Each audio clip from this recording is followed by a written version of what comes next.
the only thing that I did, like every single day from day to night, was just work on this creative business of mine.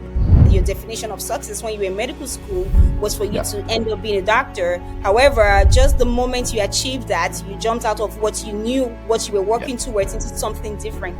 I didn't care. Like, it would be a bigger burden for me to do what I don't want and what I don't like and see my business just, burn to ashes, rather than be someone that I don't want to be.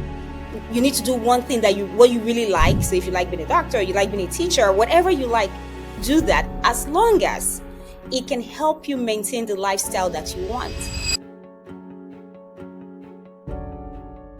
Welcome to Negotiation Mastery.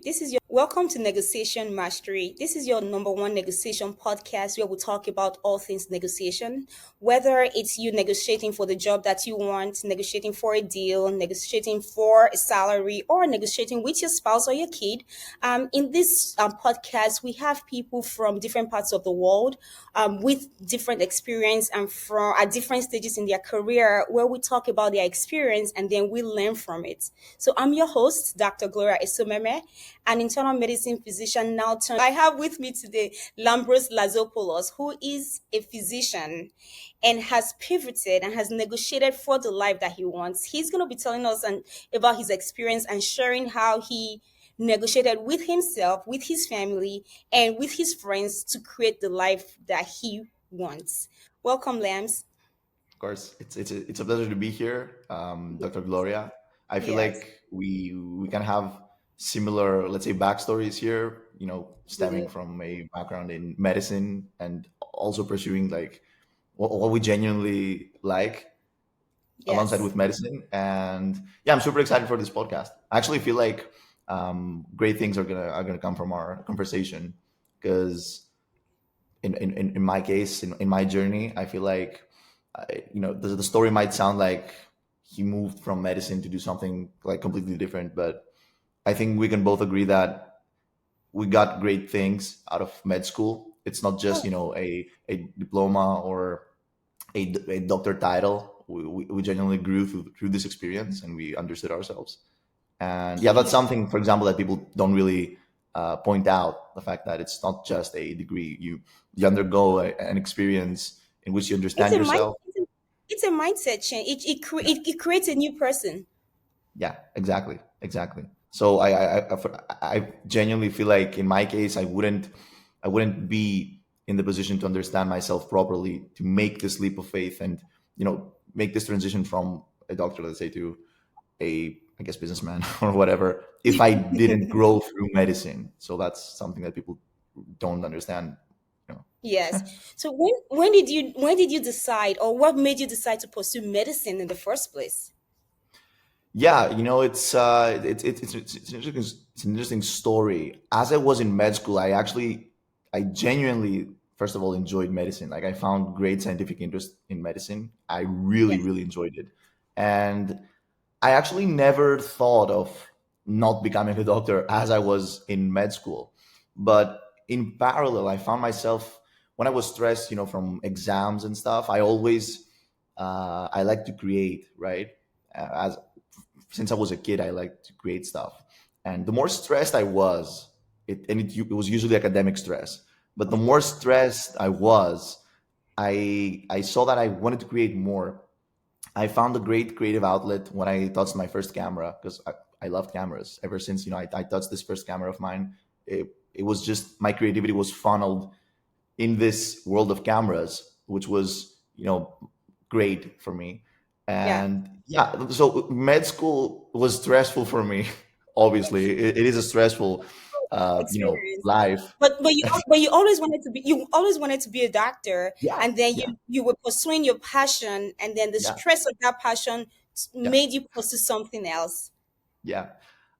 Yeah, if I'm being completely honest with you, the statement, "you always wanted to become something," um, yeah, when we were kids, for example, and in my case, this was also true. I always idolized my father. I still idolize my father. I mean, he's a very cool guy. We're like best friends. So when I was a kid growing up with my father, who's also a doctor, I Oh, used to look up to him, right? Because there's always like when you're a kid and your parents are like cool and not assholes, sometimes you really want to become like them, right? And I really looked up to my father, and as I was, growing older, I just want to be like him because he's the coolest dude ever. Yeah. And I, I I found myself in a spot in which I really wanted to become my father, but I had to understand that, hey, listen, I'm myself. I'm not my father. It's two Right. different things. I'm a different person, and I Yeah. have different pros, different cons, and would be Yeah. ashamed to let these, subconscious mental limiting beliefs of mine just dictate the whole trajectory of my life. So Yeah. that's why when I finished med school, right, when I graduated from medical school, I had a window of 6 months in which I could do whatever I wanted before I started my residency training. Yes. And during these 6 months, like, I could have traveled the world. I was already like making some money with my business. I had freedom. I could do whatever, literally whatever I want. I could travel the world. I could um, go to a club every day. I could just go swimming because we got like great weather here. But the Yeah. only thing, the only thing that I did like every single day from day to night was just work on this creative business of mine every day, right? So But, when but these before six, before you go further, so I don't forget to say yeah, this, I just want to let you know how blessed you are to have a father that you look up yeah, to, who you idolize, and even as you're older now, because sometimes when people are younger, they think their parents are really amazing, and then they get older, they're like, wasn't that great? yeah, yeah, You know? absolutely. No, Yes. uh, Yes. I absolutely agree. No, I'm super blessed. Like my family it's the coolest thing ever. Like my father, my mother, my siblings. It's a two-sided knife though, because like, you know, when you have like a good family and you're blessed with an amazing family filled with love, Yeah. it's hard to, let's Disappoint say, them. no, not disappoint them, not disappoint them, but it's hard to like not try to be like your father, for example, who's like a figure in which I really look up to, Yeah. right? Yeah. So it's hard. It's hard to try to find yourself, and I see yeah, what you mean. I see what you mean. So this started. So just for context, so people understand what you do. Right now, you help people make courses. You have courses that you've made exactly. for yourself, and you also help people make courses, and you do all things creative, right? Yeah, yeah. So And that's pretty much what initially, we. initially it started like a hobby, right? Oh, I'm stressed in school, let me go make a video. But how did Yeah, you get that mindset change, and the guts to say, I want to do this? I think you were kind of talking about it during that 6 month break. yeah, yeah. So during med school, with this whole camera thing, the more stressed I was, I guess. The Yeah, because like pressure builds diamonds, right? Diamonds are Yeah. built under pressure. So the Yeah. more stressed I was, like I genuinely just studied cameras. My best friend, and he was studying in the UK, and we were hopping on calls every single day because he had the same experience with me. We were both like super hooked around cameras, and we would just learn everything about cameras, lenses. We would hop on like marketplaces, buy used lenses and stuff. But I'm talking like in great detail.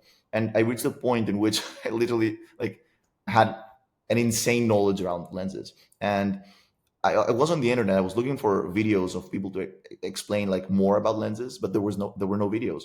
So I was like, all right, I'm gonna create a course on this, right? Because I had all this Yeah. knowledge, and that's what I Yeah. did. Like I just shot a series of 10 videos of me just talking about lenses, geeking out literally about lenses, and I created the Yeah. most mediocre course the world has ever seen. It was super mediocre. Like the Yeah. audio quality was bad, the image quality was bad, but I didn't care because it was like so fun. It was so fulfilling, honestly. Like teaching someone, it's something that I genuinely love. I Yeah. love talking to the camera and teaching stuff because I had all of this knowledge, but it was like just for me. I just want to teach it, right? So I created this Yeah. mediocre course. I uploaded it on Skillshare, which is like this online course host, no marketplace, and nothing really happened. I mean, it had like two, three students, and it made like $3 in its first month. And keep in mind that it took me like a month to shoot the course and edit the course, so it was a month's work for the $3. But I was like super, super excited because I was like, I cannot believe that I just made $3. So, yeah, yeah. I was like, What? Like I geeked out about lenses and I made $3 too. $3.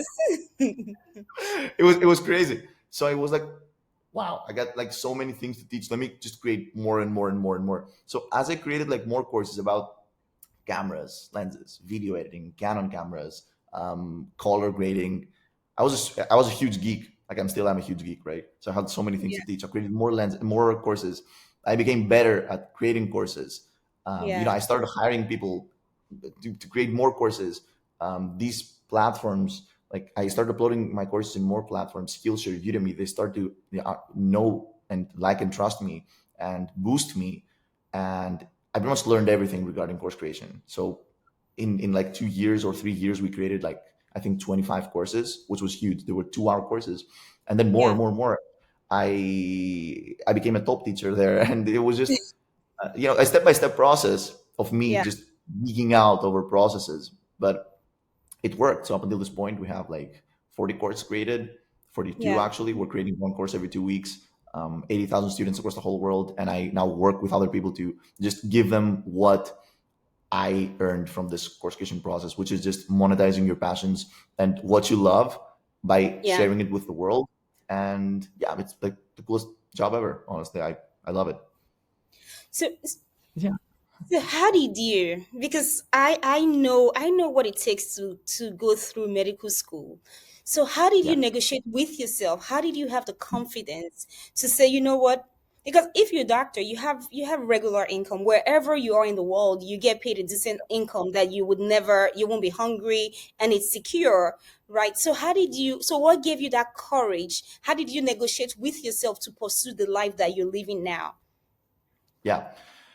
That's a good question. So to be honest with you, I'm really tapped with my intuition, and when I have a good, let's say, radar of sensing how I feel, and when I do what I like and when I do what I don't like, and Yeah, I because like I also like daily journal, and I really keep notes on how I feel and how my days go, yeah, and you know I I made a deal with myself because I yeah. could sense my gut feeling whenever I created. I felt great. Whenever I created, like everything went awesomely. And whenever I did not create, I felt horrible because I'm a creative person, right? And I made a deal with myself. I was like, listen, like first of all, I'm super proud of what I've created, meaning my business. Like I'm super proud that I've created it from scratch, like no Yes. founding, no anything, just built from like literal dirt. And so I made a deal with myself. I was like, okay, cool, listen, because I also loved medicine, right? And Yeah. I feel like the definition of love and how much you love something or someone is what you're willing to sacrifice for it. So Mm. I was like, okay, cool. Let's see what I love more. Do I love medicine more or my business more? It was, I needed to take the leap of faith. Would I sacrifice my business for the love of medicine, or I guess medicine for the love of my business? So I didn't want to make an uneducated, decision. So I was like, okay, cool. Let me try it at least and see how it goes. So like I tried it. Like I actually began my residency training for like 1 or 2 weeks, and during these 1 or 2 weeks, it wasn't bad. Like it was good at the hospital and stuff. Like the people there were fine and the patients, but just being away from my business and not having the time to do what I wanted in my business, like literally, it was the biggest.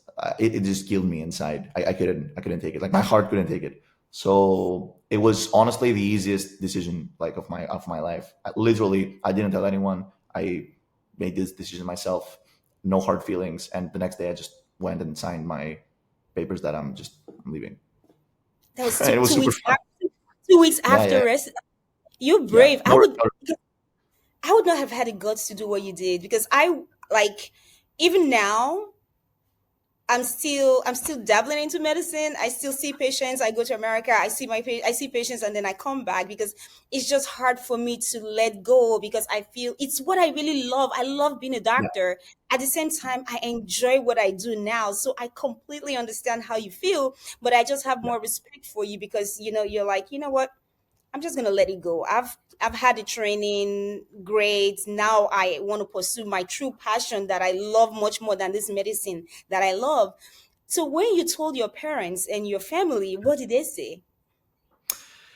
Yeah. So first of all, just making things clear, I announced to my family that I'm doing this. I didn't brainstorm with them, if it made sense. So I Yeah. didn't, You didn't I ask for didn't their opinion. try to. Yeah, I didn't ask for their opinion. I literally announced it to them, and my so I first announced it to my mother. She always understood me, I guess, more deeply, and she sensed that my attention and my heart was somewhere else. And it was fun because it's funny because I never ever like expressed any signs of moving away from medicine. And when I told her, she was like I trust you. I believe in you, and I'm Wow. sure that you're gonna do great things.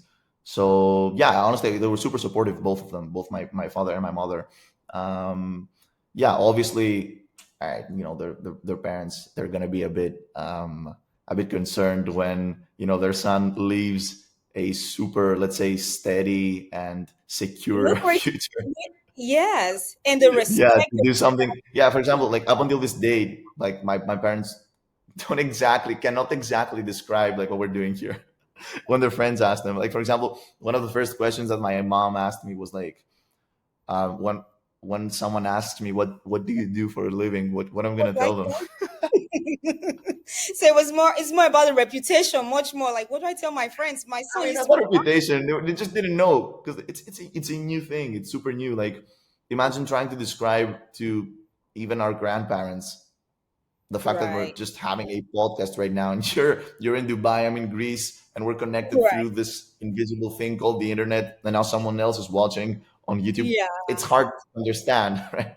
It is hard to understand. That's right. Yeah. So but did you have financial security before you left? Were you already making decent income, knowing, all right, even though I'm living medicine, what I'm making from this is enough to keep me going? Did that happen, or you just left I without that mean, it security? wasn't. It wasn't like there was a safety net due to the fact that the business, was already launched. I have been doing this for 2 years before I, took the leap of faith. It was a Right. proven model, and it wasn't that I'm quitting medicine to think of what I'm going to do afterwards, right? Right. So there was definitely a safety net there, and I was also like I had the blessing to be able to diversify, let's say, the sources of income that I have in my business, like not put all the eggs in one basket, if that makes sense. So this was also like super important to also make me feel secured. Yeah. That being said, for me again, I didn't care. Like it would be a bigger burden for me to do what I don't want and what I don't like, and see my business just burn to ashes, rather Yeah. than just make more money and be someone that I don't want to be. Yeah, So this is what I tell when I have people who I mentor and they're talking about career choice. I tell them to choose a career. It's really easy. You just need two things. One thing that you need to do one thing that you really like. So if you like being a doctor, you like being a teacher, whatever you like, do that as long as it can help you maintain the lifestyle that you want. yeah, So and lifestyle that you want has to do with finance, it has to do with time. So if you like traveling business class, then you make sure you have a job that can finance that life, so yeah, you can say, oh, I want to be, I love teachers, but just say you want to be a teacher, unfortunately teachers are not being well paid, and then you want to live a lifestyle that business men or business women live, then those two, they don't really get along. So for you, you really didn't care about the money. You're like, you know what, I love what I'm doing, this makes yeah, me happy, and then I'm going to pursue it irrespective of the exactly. the pay. Yeah, yeah. For me, like the most important thing for me, it's freedom. Like that's it. Yeah. If you give me the freedom of choice and the freedom of movement regarding my time and energy, because I know myself, I won't, let's say, fuck it up. Like I will, because like many people, when you give them freedom, they're gonna do like dumb shit, and they're gonna, Yeah. I don't know, like whatever. They're gonna just mess Yeah. around.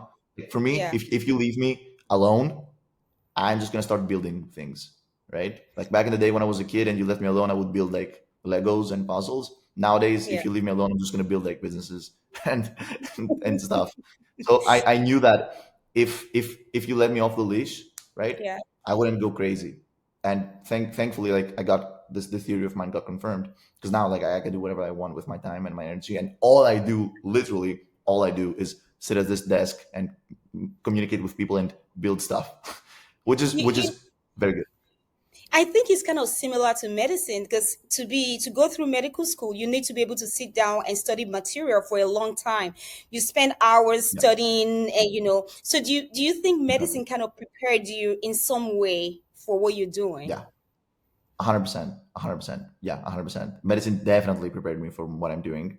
Medicine taught me how to work properly, how to study properly, how to undergo, like, stressful experiences, and how to the fact that people tend to move away from stress whenever it occurs. Like, there's a bit of pain, there's a bit of stress involved, and then immediately they're like, let me do something else, let me like do something else, I don't like this. But if you because there's like benign stress, if you will, and malignant stress.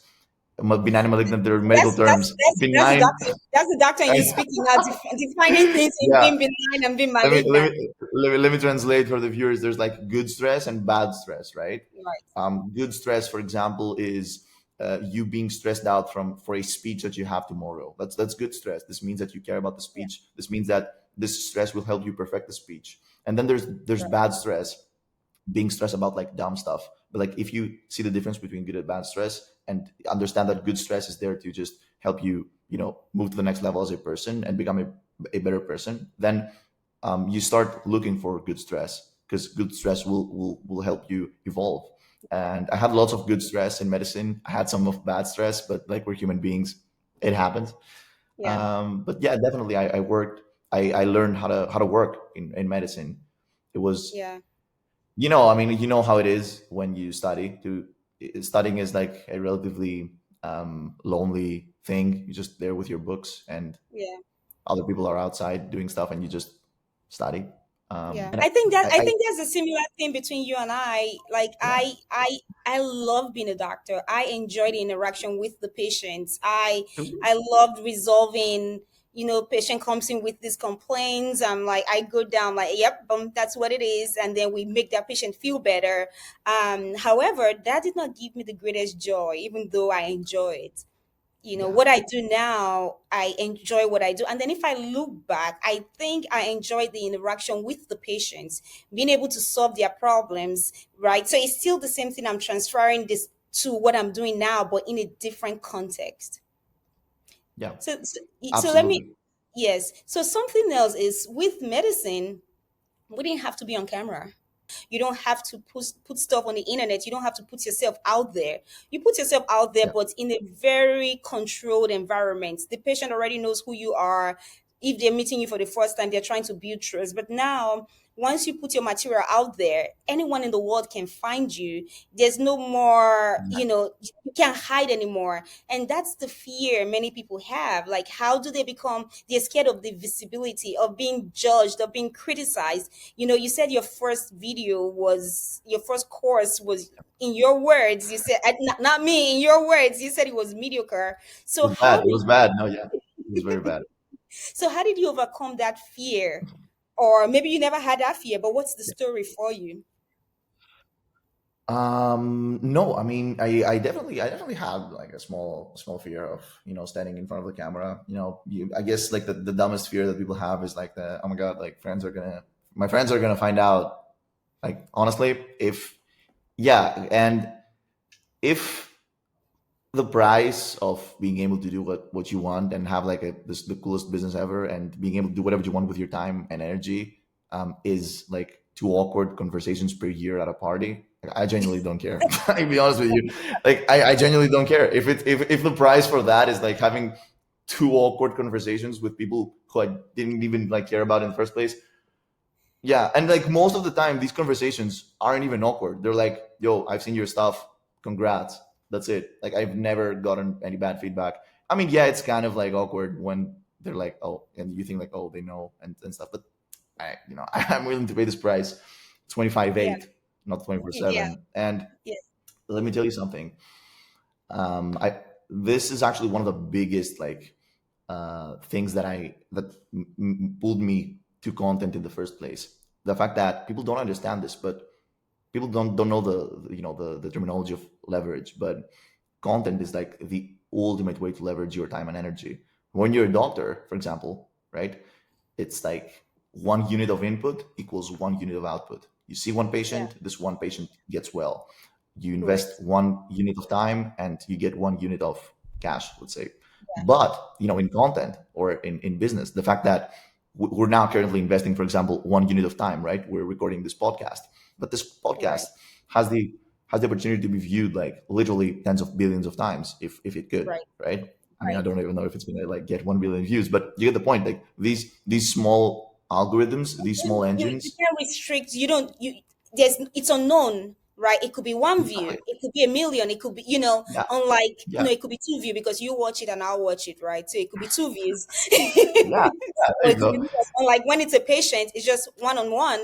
That's it. Yeah. Exactly. Exactly. Exactly. So for 1 unit of time that we're investing right now, we can get like multiple units of output, Right. and that's leverage. And people don't really know this. Like people don't understand this, but all of these content creators who manage to impact all of tens of millions of people, they've utilized this unlimited leverage of the internet Right. unintentionally, but they still did. So yeah, that's one thing that I love with content. But many people are nervous. They feel because when I started my because I started doing like solo podcasts, and I just said, you know what, I'm gonna do it, and I just went ahead. But there was still that discomfort, like, oh, people are gonna Yeah. find out I'm doing this now, and I was not putting out medical information. So if it was Mhm. medical information, then it's still in line with how everyone knew me. So it I was rebranding, like, complete change from what I was doing before. Yeah. And then one day I went to see the CEO of my hospital. She's like, really, she's just an amazing lady. I went there to talk about something different. She was like, "Hey, Dr. Sumeme, I see you have new videos on negotiation. I think they're really cool." I was Yeah. like, my CEO thinks I'm cool, and that was Yeah. a They game love it. changer for me. Like, I'm like, is she? And after she said it was cool, I'm like, I don't even care what any other person's a CEO said my work is cool. I'm made.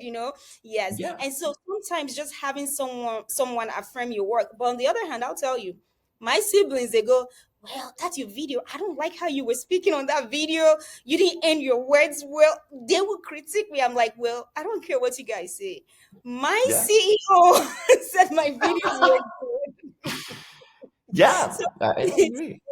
so how would you encourage someone? I know you said, two awkward conversations in a year, it's not worth the joy you have the joy you derive from what you do. But how would you encourage someone? So this is how I would encourage someone. I'm like, look, you just need to get the opinion of someone who's grinding as well, someone who's working hard, someone who's putting themselves out there, not your siblings who are just like who just love you and they're just watching Yeah. from a distance. They want like Hollywood level of movie production from someone who's never been to, acting school or who's never had formal training. So I would say look for people who will validate what you're doing. And if you need to take classes, if you need to improve, by all means improve, but do not stop. So Yeah. how would you encourage someone? Um. Yeah. Honestly, I feel like if you really like tap into what you like and you start like producing, I guess, videos, content, courses, whatever you want, like on what you like so much and you Yeah. love, you do not need validation.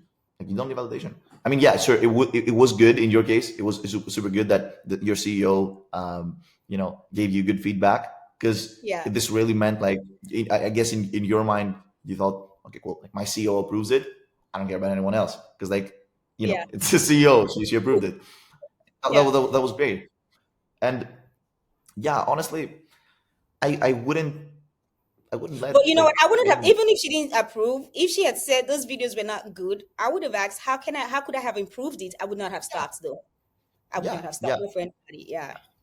And the reality of it is that no one will ever come to you and tell you, you suck, this sucks. Like, okay, maybe your siblings, they were like, they give you tough love, but like you're never gonna have someone who absolutely hates you come and give you like shit. This only happens online in some cases. Right. In Right. some cases though, like Yeah. I've never seen it, but yeah, these people, it's really like an online thing. Offline, Right. everyone's great, and Yeah. yeah, So the drama is more in our minds, much more than yeah. reality. Yeah. Yeah, honestly, that's so true. That's so true. We Yeah. suffer in our minds way more than we suffer in reality. You're gonna see like because people when they before they produce their first video, they're thinking all this stuff like who's gonna judge me and it's gonna be not gonna be good and stuff.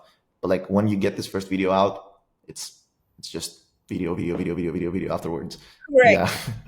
Yeah. Like Just I'm wait, sure wait you. until and you've probably seen it, you've probably experienced it. Obviously, you have. But when this positive feedback loop happens and these neurons start to connect in your mind that you create a video, nothing bad happens. It's just good that happens, and you impact people. Then you just want to create You more just keep videos doing, afterwards. you just keep doing it. Yes, yes. Like this week alone, I've recorded close to 12 podcast episodes.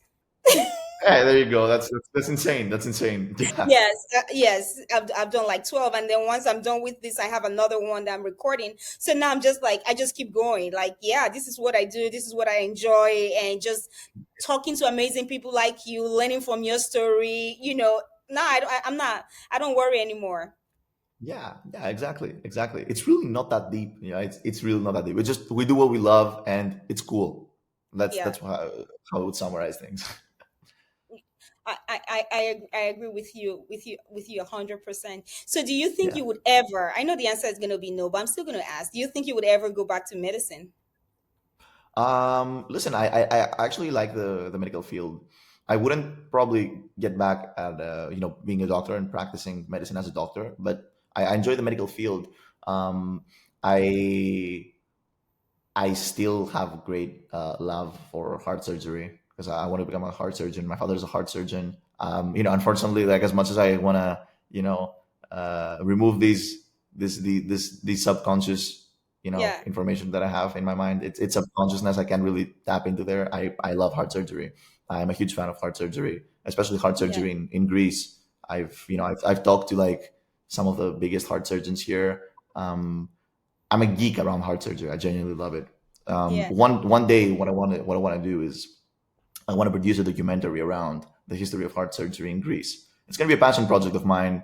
Yeah.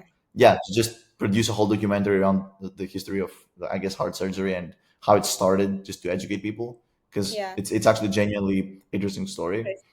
And yeah, potentially in the medical sector, I don't want to like spoil things, or I don't want to like I guess talk too much, but e-learning in the medical space is huge. Like many students that I was study yeah, medicine I go was to gonna I school. was gonna yeah, I was gonna ask about that if you were gonna do courses on that's kind of medicine specific, because it would be two Yeah, of your superpowers come together. absolutely. I don't know if I would instruct the courses because I'm kind of rusty around Yeah. medicine. Like I'm not a medical professor by any means, right? Yeah. But yeah, I mean, in e-learning in the medical space, I think it's an interesting opportunity, creating some sort of hub or something like that. And honestly, like a guilty pleasure of mine was Yeah. always let's say instruments, like medical instruments. But I'm really not an engineer. I like to create stuff with my hands too, Yeah. So, maybe one day I create like some sort of like crazy device or something. Because I Yeah. really studied, I really studied, heart transplants, and I know the whole story behind them and how they started and And who so did your it. residency, your residency was in cardiothoracic surgery. That's what your residency was. Yeah, so You in, worked. in Greece, you gotta start with general surgery before you do Okay, cardiothoracic you surgery. just So I got just started with specialized. general surgery. Yeah, Okay. but yeah, I like that stuff. I like that stuff really much. Let me ask you another.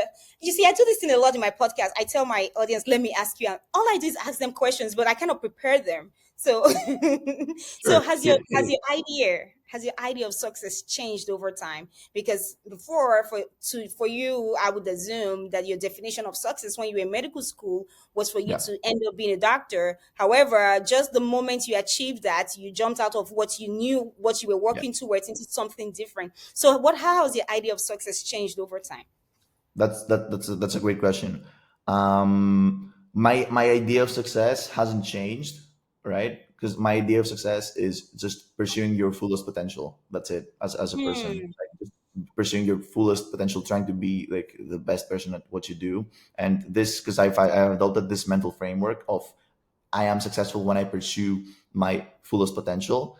This has helped me reinvent myself multiple times, right? To give you an example, I do not consider me being successful having like 10 million in my bank account. I do not consider myself being successful, having like a business or being a doctor. But I consider myself successful if, today I made like the best that I could on on being who I am.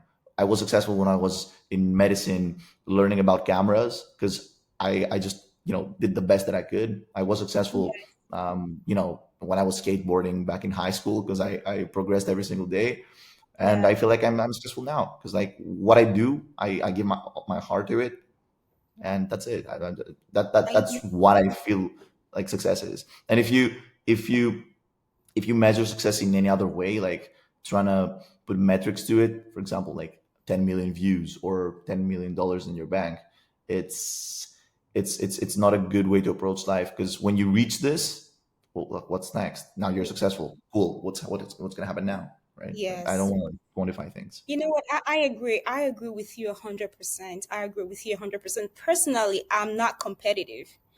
I do not want to be better than the next person. What if, for example, this person has an innate ability to sing? I don't know how to sing, and then I start comparing myself with that person. That means I would never. That means I would never be successful since my goal is to pass that person. However, what if I have this ability to process information really fast? Right? It's my natural ability. You tell me stuff, I can think fast, come up with answers, and then I'm measuring myself with somebody who doesn't have that skill. Then I think I'm doing well. Meanwhile, I'm not performing at the highest level possible. So I agree with you Exactly. 100% that for you to be successful, it means you're living at your highest potential. And every day you're doing the best that you can to move on from, point A to point B along your own trajectory. You're looking at yourself and say, this is where I was yesterday, and this is where I am today, and this is where I want to be tomorrow. I agree. So that's what true success is all Absolutely. about in my definition. Absolutely, absolutely, absolutely. And if I could add something here, I feel like this culture of comparing one person to another stems Yes. from a really bad place, a really bad structure of today's society. Because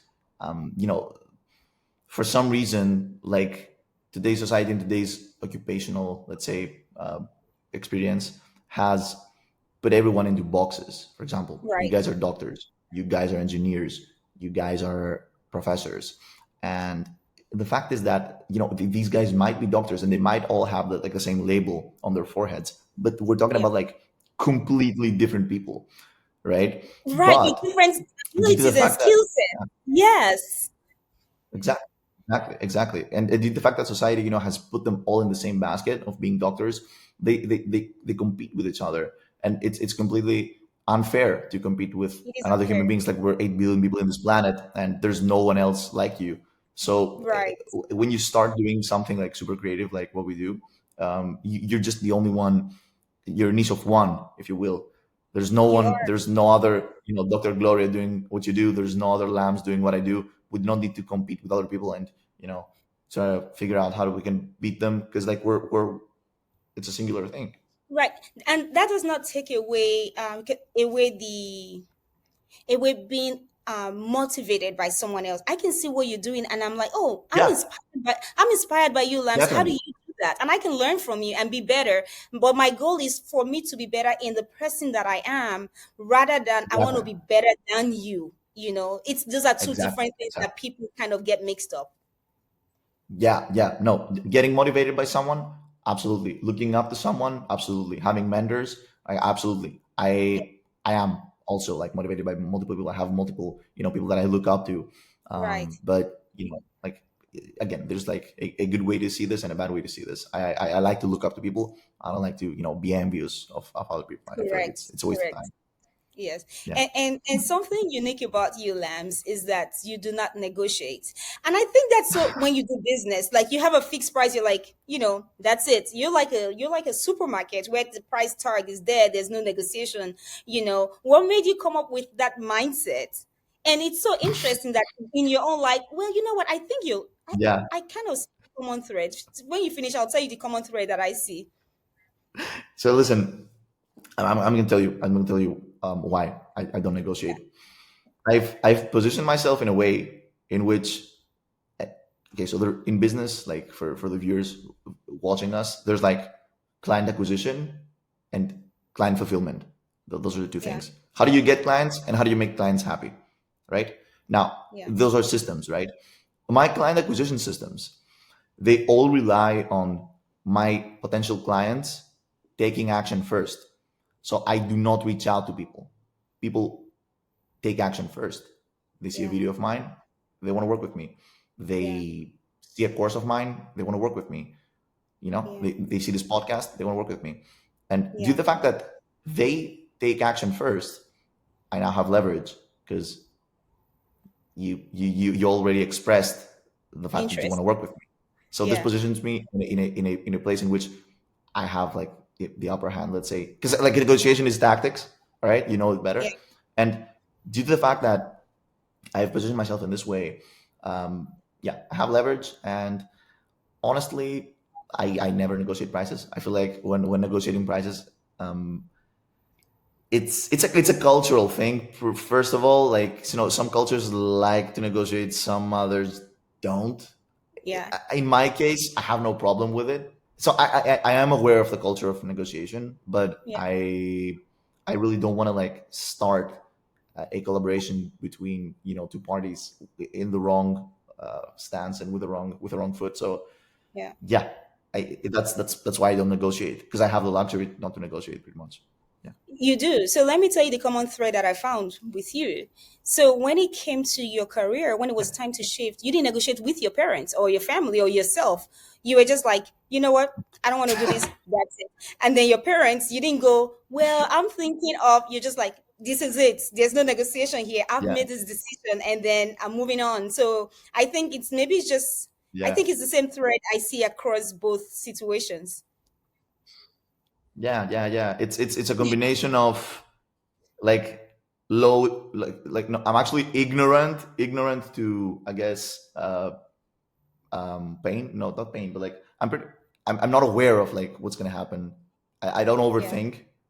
I'd rather be decisive rather than indecisive and just overthink and analyze every single prospect. I like taking action, and I'm yeah. not I'm not super smart, so that's a big thing, because like if you're super smart and you start like overthinking what's gonna happen and what's And not then gonna you have this happen, then permutation of everything just everything that could collapses. possibly So I'm just happen. like, yeah, yeah. It's also like a mediocre IQ thing that's going on here. So yeah, yeah. You know what? I disagree. I don't think it's mediocre IQ. I think it's high emotional intelligence.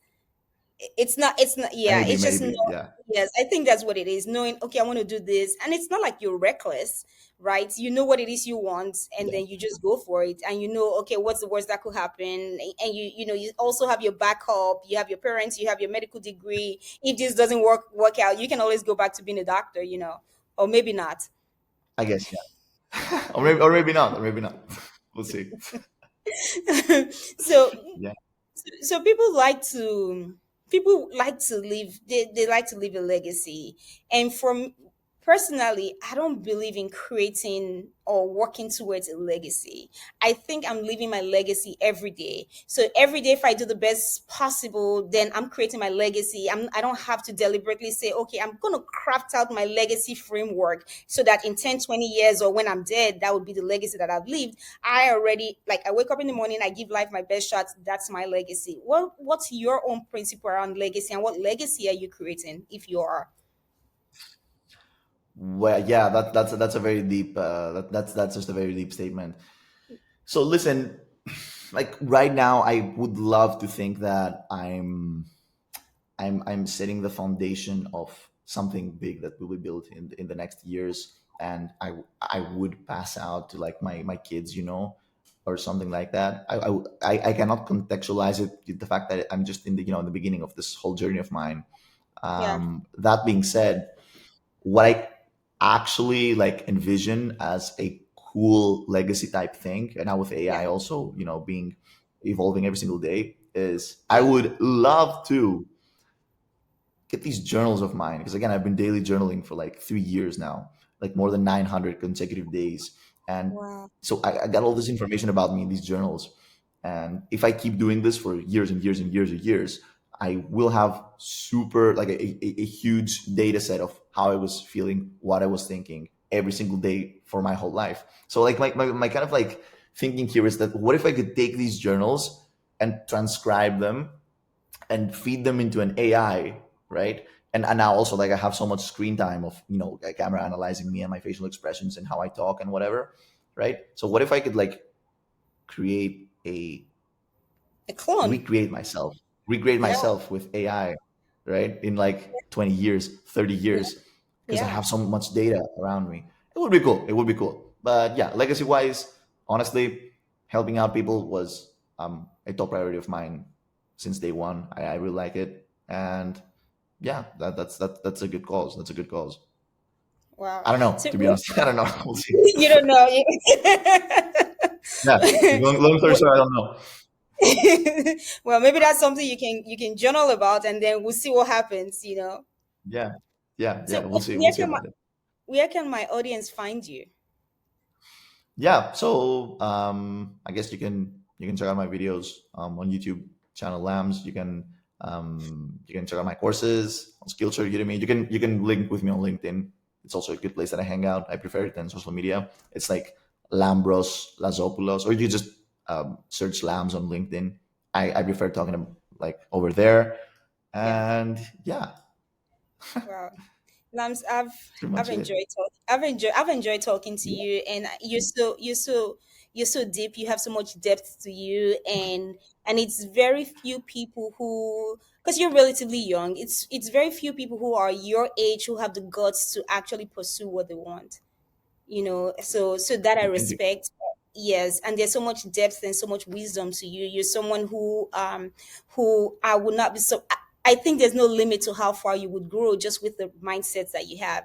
What I recommend you all do, so whatever phase you are in, if you are in a decision making phase, I think you should be like lambs. Just decide. Do not be reckless, but know what you truly want and pursue your passion. That passion, that thing that you really really want to do not sacrifice that for your current comfort or for Yeah, approval from people. Just do what you need to do. And then secondly, once you've made that decision with yourself, to make it a little bit easier, do not negotiate with your family and your friends, right? Just tell them, this is what I've decided to do. That depends on the stage you are in your life. If you have a significant other, you might have to yeah, negotiate. If you have debts if you owe someone money, you might have to negotiate. But if all things being yeah, equal, do not go and deliberate with people who may not support your dreams. Just go ahead, take that step of faith, and when you succeed, those people would also cheer you when you succeed. But if you do not succeed, they would also support you because they care about you. So I think you should yeah. just go ahead and do it. And then Exactly. my second ask is, I want you to like this video, share, subscribe to this channel. Let's create a community of people who truly support each other, people who negotiate not just for salaries but for the life that we truly want to live. And then last but not least, I would leave you with this, as I always do. I strongly believe that every person listening to this podcast has the potential to be great. So go be great. Thank you for listening.